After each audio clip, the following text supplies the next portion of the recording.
Welcome, ladies and gentlemen, to episode 36 of Pocket Edition, GameCast's bite-sized podcast. Today I'm joined by Count Fracula. How are you today, Count? I'm good, we got there. Thank you. Yes, we did eventually. I'm on holiday from work for 8 days. Thank fuck for that. Yes. Oh, nice. Very nice. I am actually indeed good, although I do not sound like it, going by that intro. Today, though, Count, we are talking about Quakecon. This is our Quakecon-focused episode. We had quite a few interesting tidbits of information and one very cool reveal in the form of Doom Eternal. But before we jump in, Count, what have you been up to? What have you been playing? I know you've been playing a little bit of Dead Cells. Yes, I've been playing Dead Cells. I've got a good 3 more hours in since the early access launch, because I'm going to be playing it for review on GameCast. Very nice. I'm enjoying it a lot. It's a lot of fun, and for some reason, hopefully it's a completely original review. Yeah. No, I'm gonna find Max's review where he did what he did for somewhere and just copy that. Oh, nice. Well, very good. And Carry on. Also, for some reason, I picked it up Pokemon Go again for no particular reason. Because you're a Pokemon addict. Yeah, I was in. It's mean nothing to you. I was in Stafford last weekend. My partner goes Oh, yes. there. Oh. Yeah, my partner goes there to go to her quote-unquote church. It's church, but not church. Anyway. Okay. And I'm not religious, so I didn't go to that. I needed to get some things. I went and got some things and had to wait for her to finish. So I was in a park and I was just like, fuck it, let's download Pokemon Go. So I've just been doing a few minutes of that every day for the last week for no particular reason. Very nice. Been hooked again, or just totally hooked? I wouldn't say I'm hooked. I'd say, it's certainly better than when I played it the first time. Yeah. It's more stable, if nothing else. Okay, fair enough. Yeah, and there's more things to find in it, so that's something. Alright, well, I've, shockingly, Count, I've not been playing much lately. Again, still had my head buried in GameCast projects. I've actually been working on, just to do a little bit of a plug here, a Dragon Ball podcast for GameCast. Mark and I are producing our weekly Dragon Ball podcast. We've just finished recording episode 1, so that should be up later this week, so keep your eyes peeled for that. I know for a fact that we have Dragon Ball fans here, because I see them subscribing to Mark's Dragon Ball reviews and news episodes.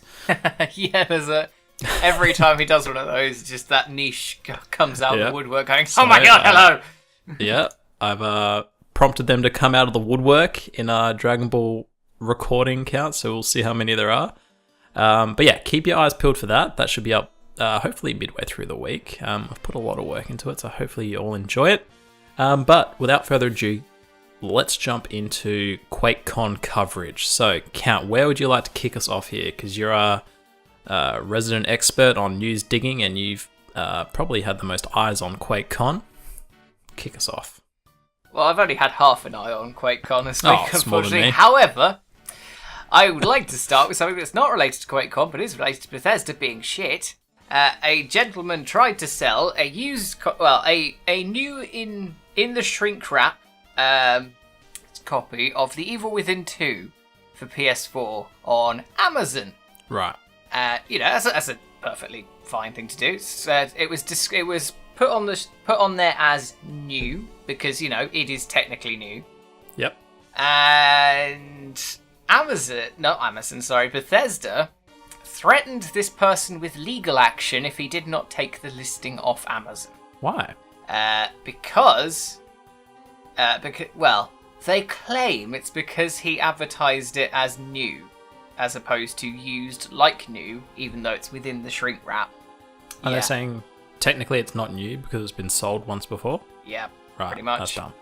Yeah, that's real dumb. Why would Bethesda give a fuck? Because Bethesda hates used games, as do most AAA companies. It seems like an obscure thing for them to focus on and nitpick. Yep, well, we're going through this fucking rigmarole again of used games being somehow evil. It's like, they care more about the money they make from selling a new copy than people experiencing and enjoying their game. Yeah, well, hence why they're all going to be happier when we go digital world only. Exactly. Yeah. So Anywho, let's move on to more positive things, and we're gonna start with a little thing about Rage 2. There wasn't a huge sort of thing about Rage 2, but we know a couple of things about it. We know that it's not going to have multiplayer. It's going to have quote unquote a social component, but not your typical multiplayer. We're not quite ready to talk about it, but we understand community is important and we understand connecting with other gamers is important, but there's not a true, what I call, classic multiplayer. So if you're running around together with your friends you're not running around together with your friends because we feel we had enough hours of entertainment for your money, we feel like we have a good offering. And this is studio boss Tom Willits saying this. it's interesting because he quotes, I quote, traditional multiplayer, so I'd assume that means like deathmatch, capture the flag, all that crap. That or the sort of MMO type thing or like the Destiny 2 kind of multiplayer. I think that's what he was referring to maybe in this instance. I mean, because that's something I feel like would be like almost bread and butter for a game like Rage, like that social multiplayer aspect, take on the Wasteland together, whatever they call it. Is Wasteland Borderlands? I can't remember. You know what I mean? Yeah, so there's that. Also to do with Rage 2 though, we had to talk a little bit about the fact that Rage 2 is going to be a live service. And he, Mr. Willits, had this to say: our way of thinking is making the tale of the game longer. Our fans that's tale as in not a story, the other kind of tale, biological tale.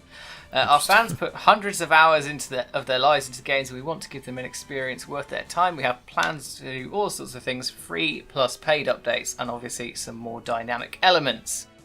When asked if that meant things like microtransactions, he replied, I don't know yet. Oh, God. Confirmed. Yeah, pretty much. He answered, and then he said, you need to be careful when you say things like loot boxes. We won't have loot boxes, but yes, we're trying to figure out how it will work. It's a balance. You don't want people to feel like you're trying to chase them for money, but you want to give people the opportunity to have the experience, and they want to extend that tail. We're still working out some of those plans. Bear in mind, they're really skirting around the issue of putting microtransactions in a game that won't have multiplayer. Yeah. This is going to be a single-player game that will probably have microtransactions put into it at some point.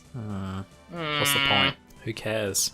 You're playing single, you're playing by yourself, you've got nothing to show off in terms of loot. Well, we know why they put them in. We know exactly why. Alright, we'll see what happens then. We'll keep our eye on that one. Exactly. There's just a little thing about loot boxes anyway. It's related to loot boxes. Quake Champions, the titular, like the namesake of the convention, has got loot boxes in it. It's a free-to-play game, so it's less egregious, obviously. But it's still, I believe, there's like, I've not played Quake Champions. I don't know how the loot boxes work, whether or not there's game-altering items in it, or whether it's just skins. But the loot box, I highly doubt it. Yeah. Still, the fact that loot boxes are in is a little bit concerning. The TLDR is that loot boxes are basically in Quake Champions, and they're there to stay. But it has been confirmed that Quake Champions will be like free to play forever. So there's that at least. Okay, that's a concession. Take it or leave it, I guess. It's not the end of the world. If you want to play it. If you don't. I have it downloaded, but I've not played it yet. So, right. Let's move away from those then. We've got two big games to bring up then. We've got Fallout 76, and we've got Doom Eternal, which we'll get onto. Alright. Let's leave Doom to the end. Oh yeah, gotta save the best to last. Spoilers. Oh my lord. Anyway. So, Fallout 76 is due out later on this year, and we know bits about it, but we don't know everything about it. But we do know a few more things about it now. And these include the way they're going to try and handle griefing in this game. And griefing is quite a big problem in these sort of big multiplayer games. If you look at GTA 5, for instance, that's got a big sort of issue with griefing and, people just generally being dicks. Yep. And so the way that Bethesda are going to try and tackle this in Fallout 76 is to put basically a bounty on the heads of people who are griefing within the game, which people can collect by killing them. This, it sounds like a good idea on paper, doesn't it? Yeah, it does. Yep. But also what they do in GTA 5, like GTA Online, and it doesn't work there. So what makes you think it's going to work here? Yeah, I don't know. It's hard, isn't it? Yeah, I mean, like Fallout. It feels like a lot of different concepts that have come together to make like some kind of weird Fallout hybrid game. Yeah, it's a very odd set of things. Yeah, it's a little bit offbeat. Like, it's not an MMO shared world experience. There's small servers on a map, a handful of players. It's interesting. However, there is one little good bit of news regarding this whole griefing front. Because, Fallout's still going to have levels. So you can level up your character and everything and get better. So you run the risk there of having like a level 80 character dropping into a server with loads of newbies and just wiping the floor with them. Yeah. However, Fallout 76 is going to completely flatten out any sort of power difference between characters in a PvP engagement. Okay. But not in a PvE. So the leveling up will affect how well you can interact with the world. So you'll be able to kill a Deathclaw quicker at level 70 than level 5. But a level 5 character will just as easily be able to kill a level 70 player as the other way around. That's a much better way to get rid of the griefing, I think. Oh, absolutely. I mean, it sounds like the way Destiny 1 handled it. By the PvE, obviously your levels and gear made a difference, but in the PvP, it was only the classes. You'd pick one of the 3 classes, you'd have your loadout, and that would almost be the endpoint of the power difference. Like, there was minimal power differences, but levels didn't really play a part in it. Your PvE character wouldn't directly translate into the PvP. So it makes sense. So we've got that. That's some sort of interesting little stuff about yes, interesting stuff about griefing. Now then. Yeah, let's get on to the less fun thing. Fallout 76 is going to have loot boxes. Hot diggity dang, or Yes. however you say it, my lord. They're in the form of perk cards. So a perk card is something you get when you level up. You get a perk point, and you get a perk point which you can use to spend on perk cards in special skill categories. So that's special as in the SPECIAL, the Fallout special, actual acronym thing. These cards have 5 levels of strength. You power them up by buying a perk, and combining the 2 together, you stop earning points, perk points specifically, at level 50, but you keep earning the packs. So it has basically got loot boxes in. Now what we don't know is... no, we do know, sorry. This has been updated since I saw it last night. These packs cannot actually be bought with real money. So there's that. That's a positive part. That's a positive. Of this. But there's still, there's a random chance element to progression, which in a multiplayer game is not ideal. Which is kind of like, what's the point? Why? I don't know. I don't really see what that adds to it, to be honest. Do you think they might eventually roll in some kind of real-world money payment option? Well, considering the games industry, I wouldn't put it past them to do that kind of thing. Because remember when Forza launched and they said it would launch without the pay system, but then the same system would then give you a pay option as well? Obviously, that never ended up happening after all the blowback that Battlefront had, but, I wonder if something similar could potentially happen here. Hopefully not. Hopefully not, yeah. However, there's a lot more sort of in-depth gameplay things that they've revealed about Fallout 76. For instance, there's going to be, the character creator is going to be improved. It has mutations, which can change your character, some of which might be temporary, some of which might be permanent changes, which is interesting. The VAT system doesn't slow down the game. It works in real time.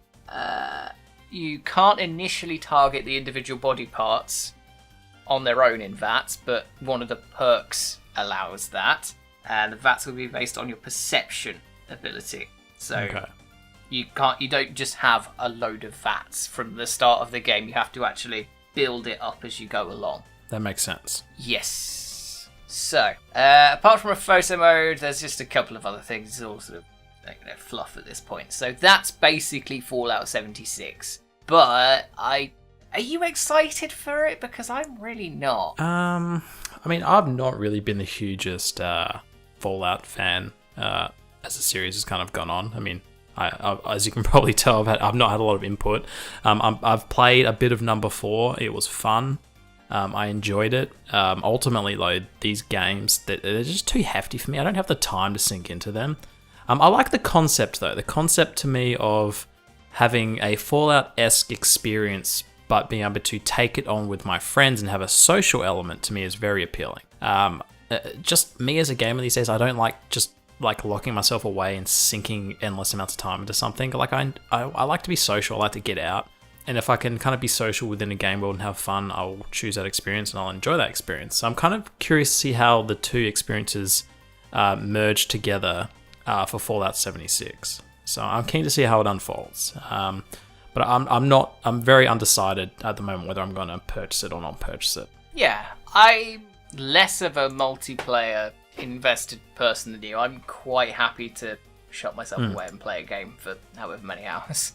For instance, I'm just past the 24-hour mark in Octopath Traveler, so you know. Whew, yes, I've not actually played a single game for a whole 24 hours in quite a while, so that's it's testament to how much I'm enjoying it. Yeah, good stuff.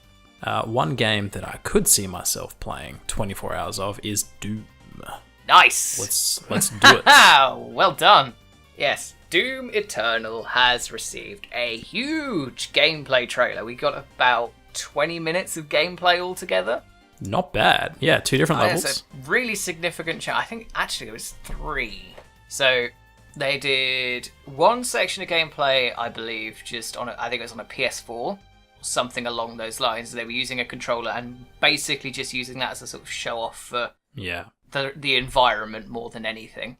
Then they had another section where they were using keyboard and mouse, showing off the mechanics a little bit more, and then they had a final section on a completely different place, showing off, I think, a bit more of the environment again, but otherwise it's just basically 3 big chunks of gameplay, and they weren't just short chunks either. They were a good 5 minutes each.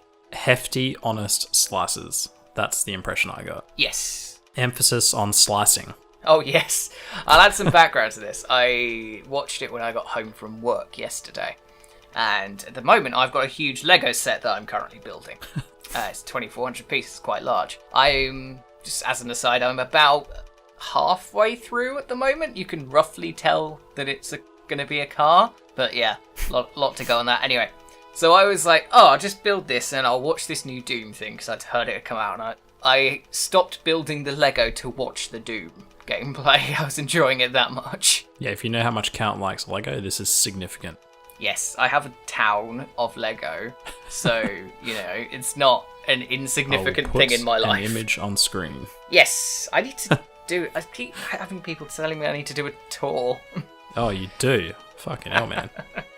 Maybe, I'm off this week. Maybe I'll do it this week. Please, I would love to see it. Anyway, slicing and dicing. Yes, they've updated a lot. Highlights for you then from what they've updated, what you can see, what you like? Yep, I like the traversal. It's a lot more vertical. They've made up and down traversal a lot easier with the use of a grappling hook. Oh, I fucking love the grappling hook because you can grapple onto enemies and just be like, hello! Yeah, you can, and you're not committed either. You can bail out and slice halfway, shoot halfway. A lot of times you're using flying enemies as like placement hooks to just traverse higher through the level, which I like because I found, as much as I absolutely love Doom 2016, it's still my favorite shooter to date. Since then, traversing and scaling levels could get a little bit tedious in terms of platforming. So the ability to grapple hook, fuck yes, big tick from me. Loved that. Yeah, definitely agree. They've done. It seems like a lot of the refinement has gone into movement systems. As you notice, it has a sort of quick dash. Yes, double dash or they quick use dash. Yep. several times throughout it. What I found quite funny was a sort of grapple hook, jump, grapple hook, dash, double jump, and I think the dash recharge and then dash over to another platform. What they've got with the Doom 2016 is a really great base, and they're just using that to build upon and go, right, what can we refine and improve? And to be honest, when I was watching particularly the second section, which was done on PC with keyboard and mouse, I was just like, holy fuck, this is so cool. They are nailing this so far. Yeah, it's scary, isn't it? It is. I'm loving the aesthetic for everything as well. It looks so good. The fact that this movement system or systems is missing from number one, it's kind of testament to like, how good number one must have actually been and like how well it did play. But then to have like all these movement systems in number two and being like, oh my god, like I almost feel like how did we live without these? And how was the original one so good? Exactly. Yeah. To be honest, I'm about to reinstall Doom 1 because it just made me want to play it. Like the original, like 2016 Doom? 2016 Doom, yeah, not 1990 odd Doom. Well, I was going to say. Hot damn though. Another really, really cool takeaway is that damn melee sword. Like, holy shit. Like, oh. Yeah, they've mostly used it as a sort of... Because they've updated a lot of the glory kills. That was what they called them. That's basically what most of that is used for in this sense. But which makes sense. Yeah, it's done really well in this instance. Though, like, the glory kills still look as good as ever. They're just sort of, like, really fast and just sort of get it out of the way. And then it's like, oh, there we go, we're all done with that. And they're just nailing it. It's like Fruit Ninja for Demons. Demons Edition. Yeah, exactly. I love they've done quite a bit of redesign on the Doom Marine's armor, and it just looks so much more chunky and like dangerous. And some of the weapons felt more punchy, impactful. What I really liked, there's a new weapon called the Ballista, and it looks a bit like the BFG. Yes, but it fires out cross bolts that impale an enemy and then explode. It was super cool. Oh, it looks so satisfying. And they've also added a few new enemies, and they've also remastered a few of the old enemies. Like they're bringing back the pain elementals and the I can't remember what they're called. The mechanical spiders, the arachnobots or something, whatever it was. They were cool. Yeah. Those flying angel demon looking things were really cool too. I think I know which ones you mean, yeah. And then right at the end of the last section of gameplay trailer, they had a really cool fucking fire monster come out and look badass. Oh, yes. It's all of number one and then some, isn't it? Pretty much. Exactly. It's just what made number one good with some tweaks and refinements, which is just perfect. Final thing I want to mention, though, quickly, is that they're obviously getting the story element correct, and what they're doing, they're building up the lore, but it's not in your face, it's sort of in the background, much like it was in the original Doom. There's no sort of exposition dumps or anything like that. It's just like the story's there if you want it, but you can probably ignore it. But my favourite bit was the start of the Phobos reveal, like when they were on that and he was walking through the space station, freaking out. Everyone's reaction to the Doom Marine was fucking perfect. Like, it exemplifies that character so much. Yes. Because you don't really see how people react to him ever. It's always demons, and there's almost never any actual humans that he interacts with. Very cool. All of theirs is sort of like, oh my god, no. Just the look in their eyes of, oh, holy shit. Yeah, I actually really enjoy the lore and what little story there is. It's just enough to keep, like, for me to keep wanting more. Yeah, and it doesn't break the flow of gameplay either. Yeah, it's just enough. It's the right amount. But I just want to know more about him, like the Doom Marine. Like, he's a cool dude. I like the fact that he's a mystery. I like the fact he's that just is this cool. enigma inside his fucking suit. He's basically like a big gorilla man. Who was just sealed away by the demons, right? Because he was so badass and killing them all. Yeah, exactly. Like, that's awesome. But just that curiosity keeps fueling me to want more story. You know, I just like the lore. I really dig it. But you might be right. You know, knowing too much might ruin it. Kind of pull the curtain down and it's gone. Yeah, quickly count though, before we wrap it up. What was your favourite weapon, either from this demo or the original game? It's gotta be Super Shotgun. Is that the double barrel? Yes, just the catharsis of... Oh, there we go. Most of the problems have disappeared. I completely agree, because that is also my pick. Did you though? Did you get the double tap on it? Oh. 4 shots in a split second. Yeah. It's so good. So good. It's so good. It disintegrates everything in front of you. You have a problem, you pull out the double barrel, dead. Bang, gone. See you later. Yeah. It's... Loved it. Yeah. Wonderful weapon. Yeah. Well... Oh, alrighty. I think that's quite a good little positive ending point for Quakecon. Bring on the soundtrack as well. Holy shit. Oh, yes, because it seems like they've brought... I don't know if they've brought Mick Gordon back to do it, who did the original soundtrack, but if they didn't, they've got someone who's just as good and knows exactly what they're doing with it. So good. I'm going to go listen to number ones on... Hopefully it's on Spotify after this. I think it is. Oh, I have it down. I have it that. on my computer anyway, so I can just listen to it whenever. It's so good. So good. Yeah. I'm keen. We'll keep you posted on any new events regarding Doom. I mean, this is probably it for a while now, but I will let you guys know. If you've enjoyed this episode, please remember to rate, comment, and subscribe. Let us know what you thought of specifically all the gameplay reveals and the loot boxes down below in the comments. If you want to check Count or myself out, you can find our links for our channels down below in the description box. If you want to talk to us more directly, come and check out our Discord, our GameCast Discord server. It's pretty much where we spend the majority of our time, talking smack or talking about news or drama or just video games. Come say hello. Until the next episode though, guys, have a good one. Bye!